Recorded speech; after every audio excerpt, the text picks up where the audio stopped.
Pronto, iniciou aqui a gravação. Tem gente chegando ainda, Laurinha, Mayara. Muito bem. Olha só, pessoal, nós vamos começar hoje a conversar aqui um pouco sobre fisiologia vegetal. Fisiologia vegetal é dividida em dois blocos, em dois capítulos, vamos dizer assim. Fisiologia vegetal 1, depois aqui, ó, fisiologia vegetal 2, já passou. Já passou. Fisiologia vegetal 1 e fisiologia vegetal 2. Tá? Deixa eu ver se acha. E fisiologia vegetal 2. Beleza? Então, nós temos dois capítulos aqui, que são os capítulos para encerrar o ano mesmo. A gente já está aqui em novembro, né? A ideia é começo de dezembro, a gente já está encaminhando aqui para concluir tudo.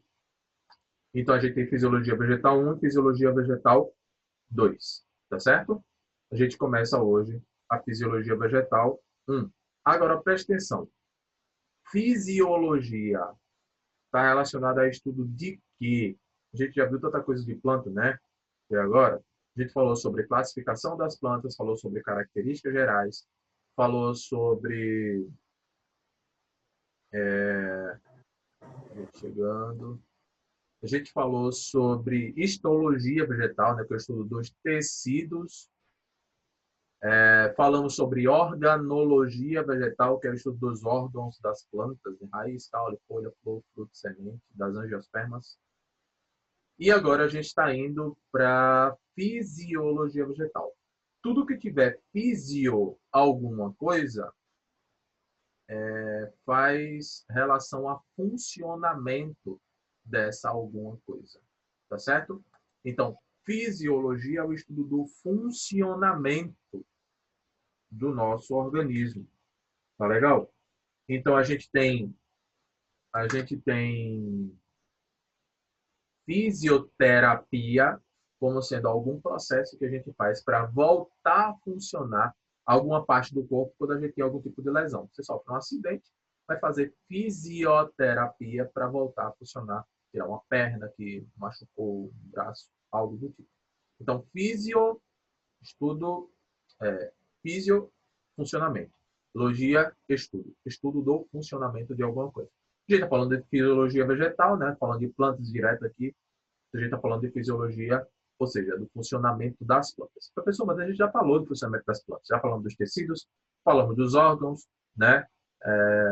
Beleza, está falando do funcionamento. Ok. A gente está falando principalmente de estruturas. Vê que quando a gente começou a falar de plantas lá no início mesmo, né?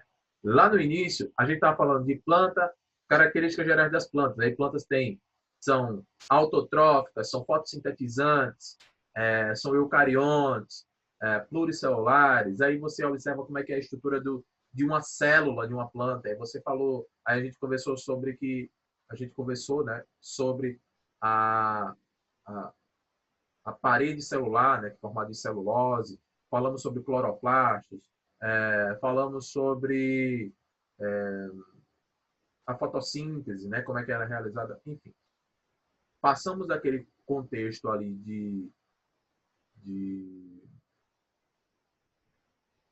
como é que eu diria, contexto mais celular da planta, fomos para um contexto mais tecidual, né, falando sobre tecidos lá em histologia, depois passamos para órgãos e agora a gente vai para um contexto maior, que é um contexto de organismo como um todo.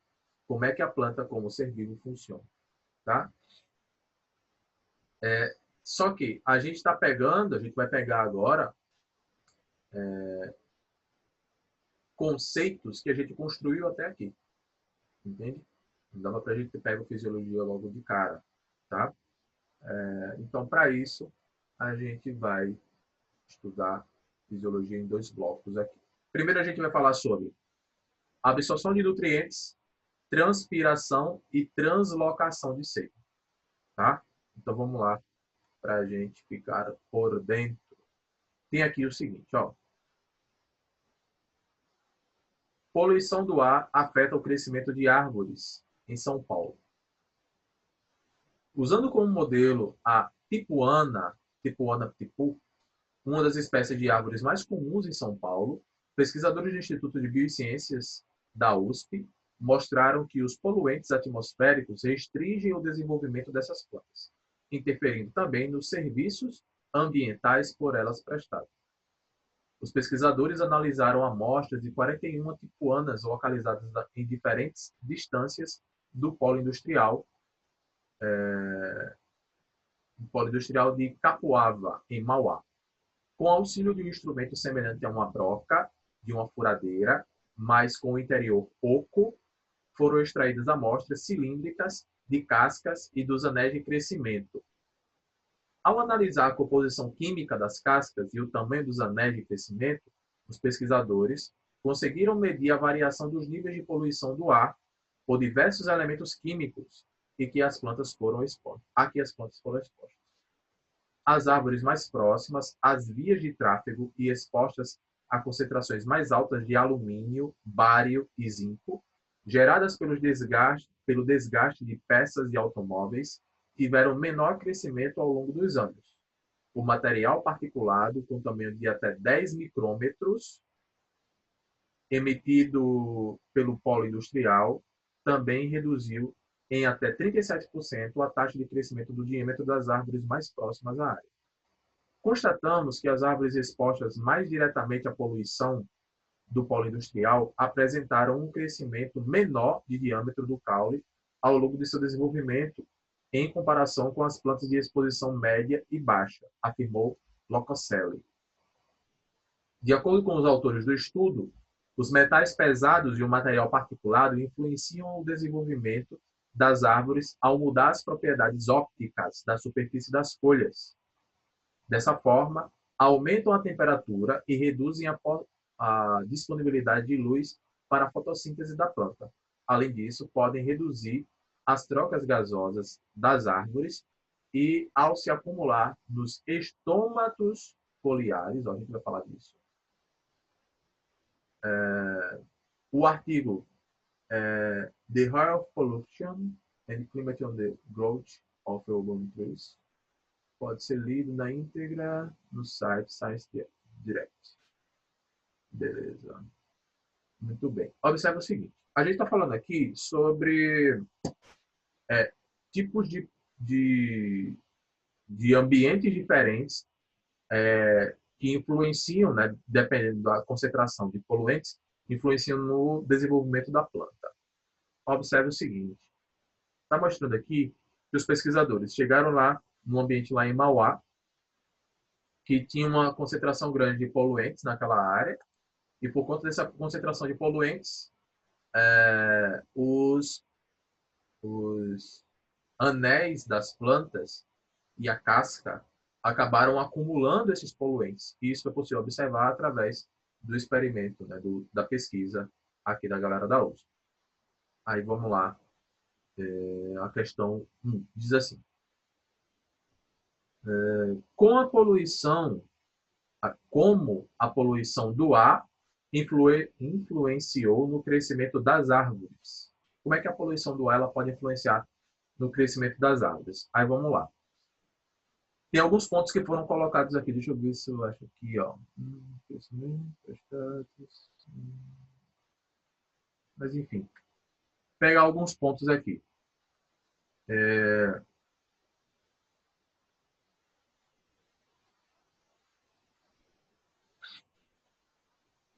Alguns pontos. Primeiro, a casca das árvores ela é porosa. Então, as partículas se depositam no tronco, né? Elas vão ficando lá no tronco e elas podem entrar na célula e contaminar lá as células da planta. E esse material é um material extremamente tóxico. Né? A gente está falando de alumínio, né? Enxofre, é material tóxico.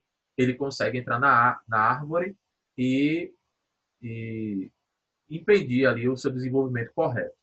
Uma outra coisa é que quando esse material se acumula nas folhas, diminui a área de fotossíntese, porque forma uma camada mesmo de poeira, de partículas, que impede que a planta absorva a luz de forma correta para que ela possa fazer fotossíntese. Então, ela não consegue crescer também corretamente por conta disso. Então, a gente poderia colocar pelo menos esses dois pontos aqui de contaminação. A contaminação acontece através da casca das árvores, tá? E através da deposição sobre as folhas, que impede que a planta faça fotossíntese de forma correta.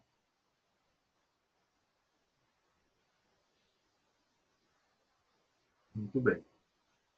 A segunda questão diz assim: qual a função da casca da árvore e por que é um problema que acumule poluentes, né? Ó, na casca da árvore, porque vai ser o seguinte, ó, na casca da árvore, lembra que a gente estava falando de xilema e floema, quando a gente estava falando de tecidos? Então você tem o xilema, ele é a seiva bruta, né? Está absorvendo água e sais minerais do solo.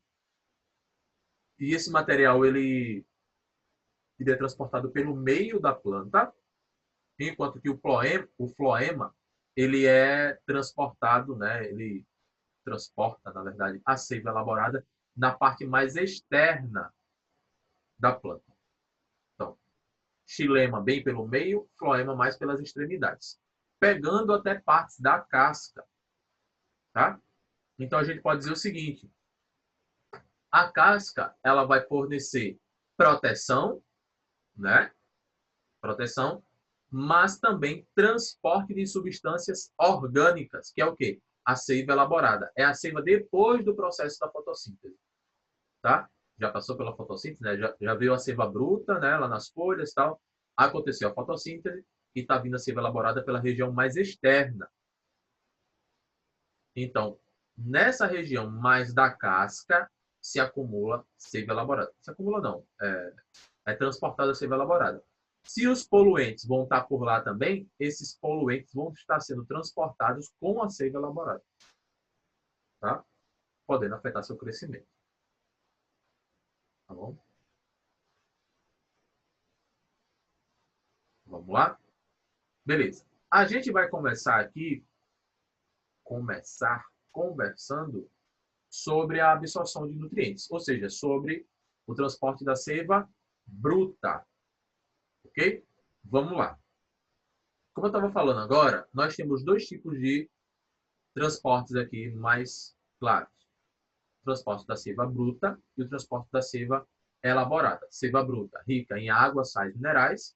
Seiva elaborada, rica em matéria orgânica, depois da fotossíntese, né? Ok. Então, a absorção de água e sais minerais vai ser feita pela raiz da planta. E a gente já conversou sobre as raízes e provavelmente vocês lembram da gente ter falado sobre as zonas da raiz. Então, a zona tem um colo, que é o encaixe da raiz no caule. Tem a zona suberosa, que é aquela zona mais, que é como se fosse uma casquinha, tá? Com as raízes secundárias chegando por ali. Tem a zona pilífera, que é a zona que tem os pelos absorventes, ou zona absorvente também é chamada. Aí depois vem a zona de crescimento, ou zona lisa, é a mesma coisa. E depois vem a pontinha da raiz, que é a coifa, tá? Para permitir que a raiz possa crescer. A planta absorve nutrientes por toda a sua raiz? Não. Ela absorve através da zona pilífera, através dos pelos absorventes, que é o que está sendo colocado aqui, ó. A absorção de água e sais minerais é feita pela raiz quase exclusivamente pela zona pilífera, por transporte passivo. O que é que vai ser transporte passivo? Pessoal, o transporte passivo é um transporte de soluto, de onde a concentração é maior para onde a concentração é menor. Eu acho que vocês já estudaram isso, inclusive. Tá? Nós temos o transporte ativo e o transporte passivo. O transporte passivo ele pode ser difusão facilitada ou difusão simples.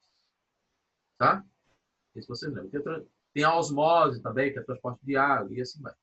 Transporte de líquido. Beleza. Transporte passivo é o transporte dissoluto, transporte de partículas sólidas. Essas partículas vão fluir de onde a concentração está maior para onde a concentração está menor. Então, se eu tenho mais sais fora do que dentro da raiz, a tendência é que esses sais entrem na raiz. Tá? Então, vamos lá. O transporte vai acontecer na zona pilífera, principalmente, né? Por transporte passivo. E está colocando justamente o que eu estou falando. Como o citoplasma dos pelos absorventes apresenta maior concentração de substância que a solução aquosa do solo, a água entra nas células por osmose e umedece as paredes celulósicas. Então,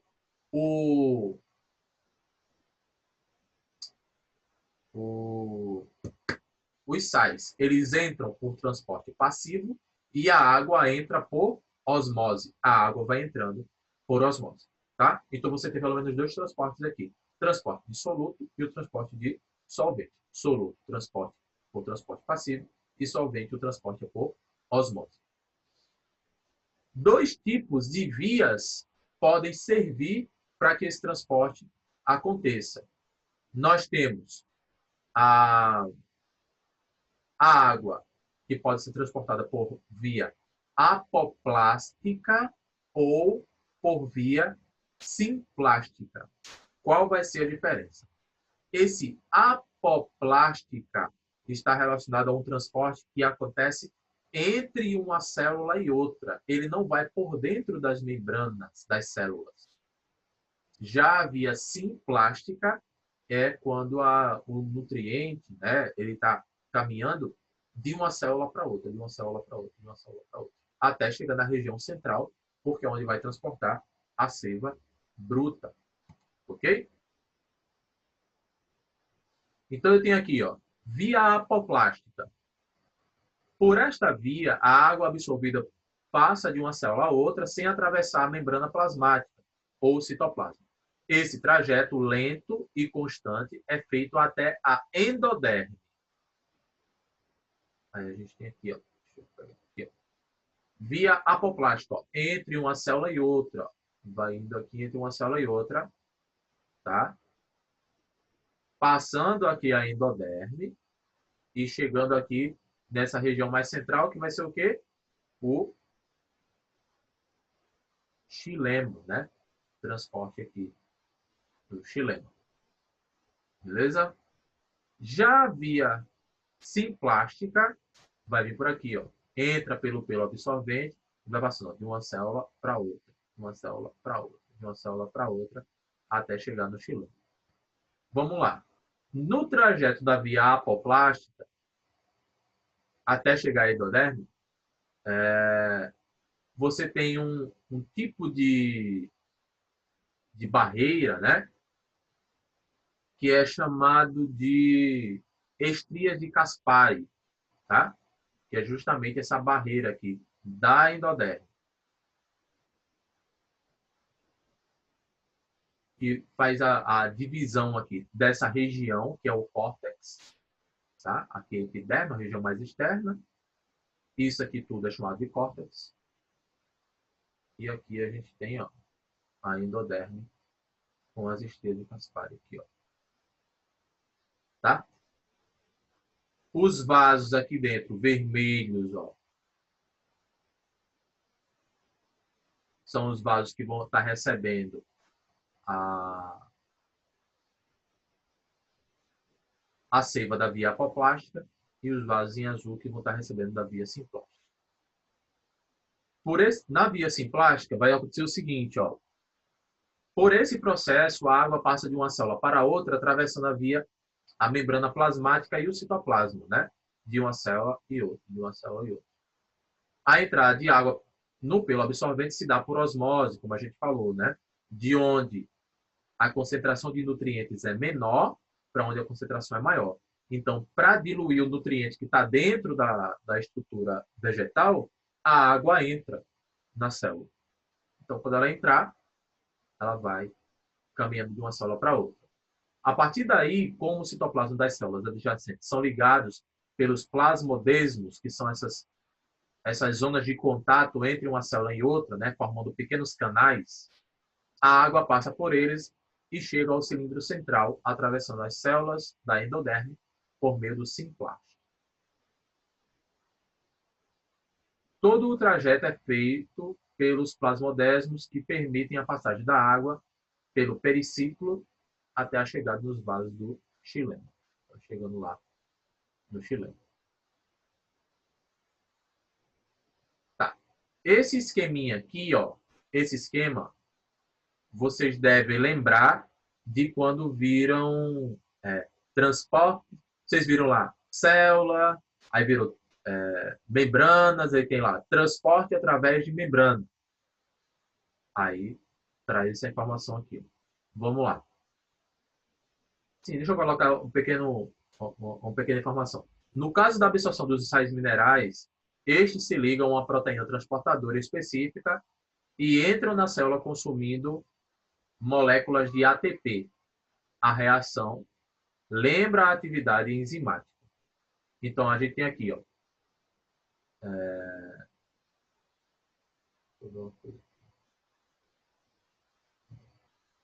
Então, você tem aqui, ó, o solo e a planta. O solo aqui está dizendo que está hipotônico, ou seja, baixa concentração de sais, o solo. E a planta está com alta concentração de sais. Então, a água entra para diluir a concentração que está alta dentro da planta. A gente chama isso de osmose. A osmose é um tipo de transporte passivo. Por que passivo? Porque não tem gasto de energia. Tá? Osmose é transporte de solvente, enquanto que o que tem aqui, ó, transporte de soluto. Em relação ao soluto, quando acontecer, ó, lembra que o soluto ele vai ser o seguinte, ó, no solo o meio está hipertônico, em alta concentração, e na planta tem baixa concentração de soluto. Então a difusão, ó, ela acontece daqui do solo, difusão simples, né? Daqui do solo para a planta. Isso vai acontecer quando a planta tiver, ó, a planta está com uma baixa concentração de sais e ela precisa absorver. Então é como se você imaginasse assim, a sala de aula, tá? Imagina que a sala de aula está com 4 pessoas, mas do lado de fora da sala, e a porta está fechada, do lado de fora da sala tem, lá na escola, imagina, tem 1000 pessoas. É mais fácil quem está fora entrar ou é mais fácil quem está dentro sair? É mais fácil quem está fora entrar, porque tem muito mais gente. A alta concentração de pessoas lá fora. Então é melhor quem está fora entrar, é mais fácil quem está fora entrar do que quem está dentro sair. Porque fora o meio está hipertônico e dentro está hipotônico. Então vai acontecer uma difusão simples. Ok? Numa célula que a gente está falando do nutriente, ele atravessar a membrana de boa, atravessar de forma tranquila. Ok?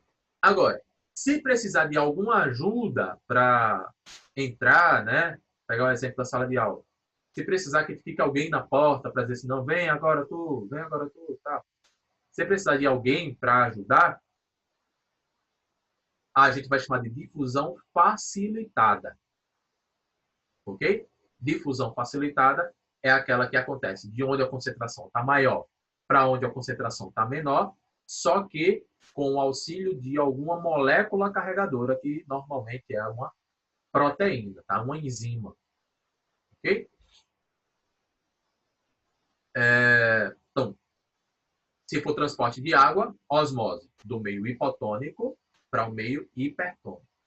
Tá? De onde tem menos concentração de soluto para onde tem mais concentração. Por quê? A água entra para diluir, onde tem mais concentração. Na difusão, vai do meio hipertônico, ou seja, de onde tem mais concentração de sais, para onde tem menor concentração de sais, o meio hipotônico. tá? Difusão simples se passar direto pela membrana. Difusão facilitada se precisar de uma ajudinha lá, de uma proteína carregadora, de uma enzima. E o transporte ativo vai ser o quê? Vai ser quando faz o inverso. Imagina que dentro da sala tem 500 pessoas e lá fora tem 10. É mais fácil quem está dentro sair. Mas só que uma dessas 10 está querendo entrar. Aí eu estou na porta. Estou dizendo, ó, não pode entrar não. Aí a pessoa fala assim, não, professor, mas eu pago aí o senhor R$ 100 para o senhor deixar entrar. Eu, R$ 100? Beleza. Boto os R$ 100 no bolso e essa pessoa entra na sala. Ok? A gente chama isso na célula de transporte ativo, porque é aquele que ocorre com gasto de energia. Por quê? Porque está acontecendo de maneira não convencional. Está indo do meio hipotônico, de onde tem menor concentração, para onde tem mais. Mas se já tem muita concentração aqui, por que ainda quer entrar? Porque a célula está precisando. Beleza. Então, se está precisando, vai entrar, só que vai gastar energia. Tá? Que energia é essa que vai gastar? É energia elétrica? É energia hidráulica? Não. É ATP. Tá? Então, aumenta a concentração das células da raiz e favorece a entrada de água. No caso da absorção de sais minerais, estes se ligam em uma proteína transportadora específica e entram na célula consumindo moléculas de ATP. A reação lembra a atividade enzimática. Então, vai ser o seguinte. Quando está indo do meio hipotônico para o meio hipertônico, precisa gastar energia. Então, ela vai absorvendo sais para gastar energia e ficar com o meio hipertônico e absorver água. Porque ela só vai absorver água se o meio interno tiver hipertônico. Então, se ficar nesse quadro aqui, a planta começa a absorver água também. Tá? Então, esses processos eles são fundamentais para que a planta consiga absorver seus nutrientes. Tá? Osmose, difusão e transporte ativo. Tá? Lembrando que osmose e difusão são exemplos de transporte passivo. Bora aqui, ó, transpiração, último tópico aqui. Vamos lá. O que é que vai ser transpiração? Transpiração ou evapotranspiração, que é o que a gente escuta normalmente, tá? Evapotranspiração. Evapotranspiração vai ser o processo de perda de água que ocorre pelas plantas na forma de vapor, tá? A planta vai perdendo água. Por isso que a gente fala evapotranspiração, que é justamente na forma de vapor. Então, vamos lá. Normalmente, a gente observa a evapotranspiração acontecendo pelas folhas, utilizando como medição ali duas estruturas. Né? Nós temos os estômatos e a cutícula. Os estômatos são são estruturas que possuem duas células específicas, chamadas de células guarda, e a parte do meio é chamada de ostíolo, e à medida que o estômato ele separa ou junta as células guarda, o ostíolo abre ou fecha para poder eliminar água, se ela tiver com muita água. E a cutícula é uma camada de cera, ou de óleo, ou de gordura, ou de pelos, que fica sobre as folhas para impedir também que ela perca água excessivamente. Tá? Então, ó, de toda a água que a planta absorve, tá, pelas raízes, ela só usa cerca de 10% na fotossíntese. Tá? A maior parte vai sendo eliminada porque ela vai fazendo fotossíntese e vai realizando transpiração. Tá? Então, o que é que vai acontecer? Está mostrando aqui, ó, transpiração cuticular. É essa transpiração que vai acontecer aqui a partir da cutícula, que vai ser essa camada aqui, ó, tá? A água chega até a cutícula e a cutícula vai eliminando água de pouquinho em pouquinho. E tem a que acontece no estômago.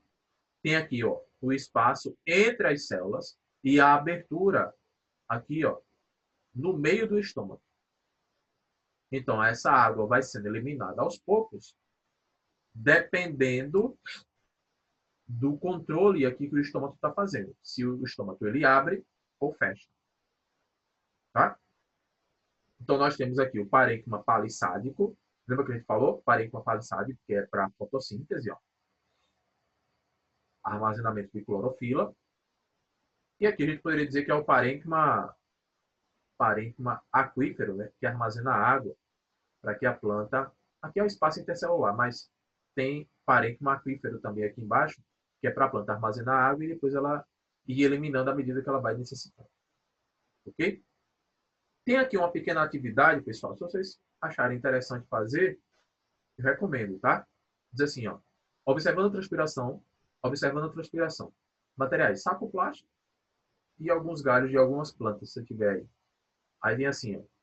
Escolha um galho de uma planta que esteja com as folhas bem iluminadas e cubra-o com o saco plástico, prendendo com fita adesiva. Só pegar um galhinho e você ensacar e depois enrolar com a fita adesiva a boca do saco. Mantenha as folhas do galho cobertas com plástico durante 2 dias e observe. Ao final de 2 dias, retire o saco plástico sem danificar o galho ou as folhas. Isso não vai prejudicar a planta, não, tá? Aí tem assim, desenhe o experimento no primeiro dia e no segundo dia, quando o saco plástico estiver para ser retirado. O que você observou quando tirou o plástico? Por que isso aconteceu? Que estruturas das plantas estiveram funcionando? Por que as folhas escolhidas tinham que estar iluminadas? Aí vamos lá.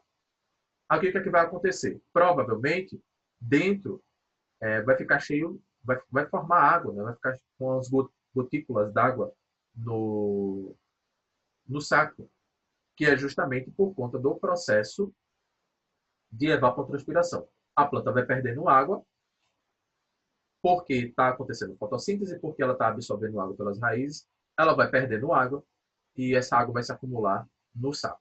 Tá? Ela vai passar do estado gasoso para o estado líquido.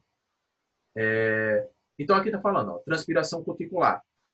Esse tipo de transpiração é responsável pela perda de vapor de água pela cutícula. A cutícula é uma camada impermeabilizante que cobre o lado externo das folhas e de outros órgãos aéreos da planta, ou seja, que está acima da linha do solo. Sua espessura varia com a espécie vegetal, mas nas plantas xerófitas, o que é que são plantas xerófitas? Plantas adaptadas ao clima seco, né? A aridez, né? As plantas da caatinga, né? Que perdem as folhas na seca, que tem espinhos, que tem raízes profundas, né? Nessas plantas xerófitas, essa cutícula ela é mais espessa, ela é mais grossa, que é justamente para a planta não perder muita água, já que a água é mais escassa nesse tipo de ambiente. Com o tempo, a cutícula costuma sofrer pequenas rachaduras, pelas quais o vapor de água é perdido para o ambiente. Com essas rachaduras, ela vai perdendo mais água. Tá? A transpiração cuticular corresponde a 5 a 10% da perda total de água pelas folhas. Na transpiração, você pode até observar a cutícula, sabe em que planta? Um pé de manga. Você já observou que o pé de manga, a folha dele é meio brilhosa? Aquilo dali é uma cera, é a cutícula, para evitar que ele perca muita água. Tá? Então tem assim, ó, transpiração estomatal. O estômago é formado por 2 células clorofiladas, chamadas de células guarda. Aqui, ó, aqui as células normais, tá, ao redor, e aqui o estômago no meio. Aqui as células guarda. Células guarda. Essa e essa. E no meio o ostíolo, que é esse espaço entre as 2 células guarda do estômago. A mudança no formato de uma célula guarda é provocada pelos espessamentos da celulose que elas apresentam na região interna. Esses espessamentos impedem que a distensão da parede celular durante a entrada de água seja homogênea e provoca a curvatura das células guarda. Quando perdem água, as células guarda voltam ao volume normal e perdem a curvatura fechando o ostíolo. Então vai ser o seguinte. Digamos que está durante o dia, ó, meio-dia, o estômago está aberto. Tá? A planta está perdendo água, porque está chegando muita luz, ela está fazendo fotossíntese. Só que vai chegar um momento que ela vai perder a água quase que toda. A planta não vai conseguir absorver tanta água quanto ela está perdendo. Aí o estômago começa a fechar. vai fechando, até que ele se feche. Final da tarde ele está assim, fechado. O ostíolo está fechado. Aí a planta, durante a noite, já que ela não está fazendo a fotossíntese da fase clara, ela vai absorvendo água, absorvendo água, absorvendo. E enquanto ela vai absorvendo, o estômago vai curvando, vai ficando assim de novo, ó, tá? Porque essa água vem para cá. Ela tem um monte de vacúolos que armazenam água. Quando ela fica túrgida, a célula guarda fica túrgida, cheia de água, ela fica curvada. Ok? Beleza. Quando ela fica curvada, o ostíolo abre e ela pode perder água. Então, quando amanhece o dia, a planta chega, ela está um verde escuro, porque ela armazenou água durante toda a noite, e o sol, quando começar a incidir sobre ela, ela vai começar a perder água novamente. Vai perdendo água, até ficar fechado. Ou seja, esse mecanismo de abrir e fechar os estômagos é regulado por conta da luminosidade, por conta da temperatura, por conta da disponibilidade de água, por conta da concentração de gás carbônico e oxigênio dentro das células. Entende? Então, eu tenho um monte de mecanismos que controlam o mecanismo do... um monte de estímulos que controlam o mecanismo do estômago. Tá? Que é justamente o que está sendo colocado aqui, funcionamento dos estômagos. Mas a gente vai deixar esse funcionamento dos estômagos para a próxima aula, porque já falta menos de 1 minuto para a aula concluir. Beleza? Então a gente conversa na próxima. Um abração a todos e até mais. Valeu!